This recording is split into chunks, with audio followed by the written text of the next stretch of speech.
Expediter Services in ES has been great because of a few different things. So we do use their financing on some of our trucks, not all of them, but they do have a decent chunk of them.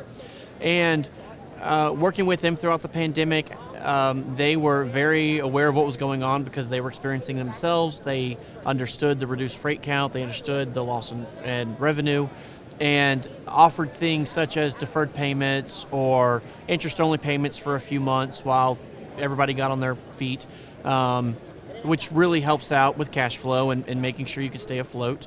But I think the biggest thing with ES that I appreciated was the ability to talk to Jason and Jeff on the phone as a business owner, kind of saying, hey, I'm in the middle of the trenches here. Y'all are too. What are you seeing from your perspective? What insight, if any, do you have? And then having them advise us on not necessarily what we should or shouldn't do, but just how to navigate the very interesting year. And it wasn't like they had any foresight that other people didn't have. It's just that they have a larger crew of people to run statistical data. They've been in business double the time we have, so they've seen a lot more of this occur. They were around for the 2008 crisis, and we weren't. So having them to be able to talk to and work through some of these problems definitely helped out tremendously. And that part of it, you almost can't put a value to. Frank likes to say, sometimes we're best friends and sometimes we're talking each other off ledges. And to a degree, that's what Expediter Services was able to help us get through was, all right, we don't want to make bad decisions here. We want to make sure we come out of this strong. And that was huge. And then, of course, when you're in the middle of a pandemic, things like fuel savings, vendor savings, insurance savings, those things become crucial. That no longer affects your bottom line as far as profit goes. It affects your bottom line as far as survivability. Without those, you burn through all your cash and you're out of business. It's unfortunate.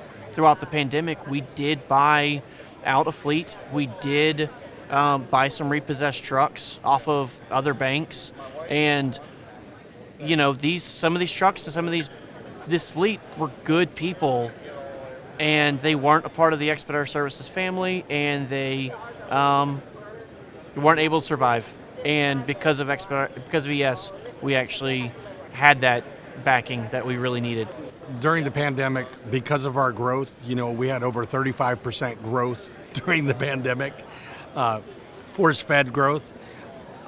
Because of that growth, some of our internal systems, which Eric can attest to, how we were paying drivers, had to change because all of a sudden you have 2 drivers per truck, 35% growth.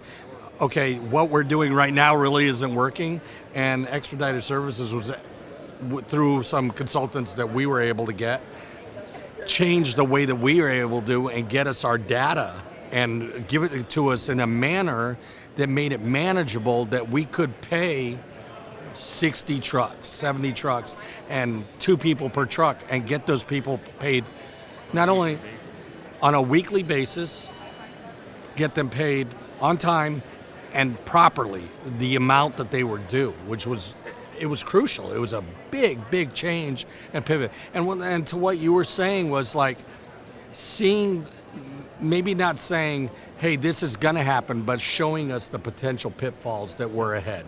That was a great thing, especially Jeff. To his credit, he's a very matter-of-fact type person, salt of the earth, and then, like you tell him, he's not going to, there's no smoke and mirrors with him. You know exactly what he's saying, right? I agree with that. And the thing I do like about some of those conversations we had, were they weren't always conversations that we wanted to have, but they were conversations we needed to have. And sometimes we didn't like what they had to say, and sometimes they didn't like what we had to say.